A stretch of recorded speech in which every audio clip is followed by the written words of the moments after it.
चोट लगी तब जाके हमने ये जाना है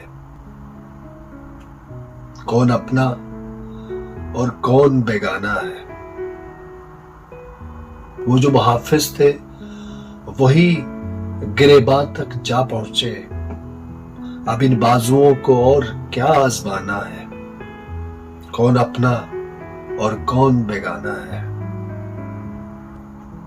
और तुम ये चाहते हो कि हर कोई उसे हकारत से देखे। यहां तो हर शख्स उसी का दीवाना है,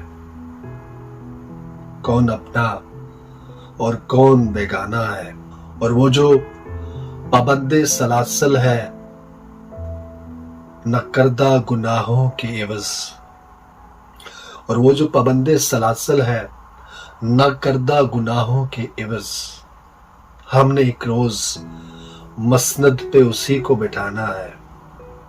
यहां कौन अपना और कौन बेगाना है। चोट लगी तब जाके हमने ये जाना है कि कौन अपना और कौन बेगाना है।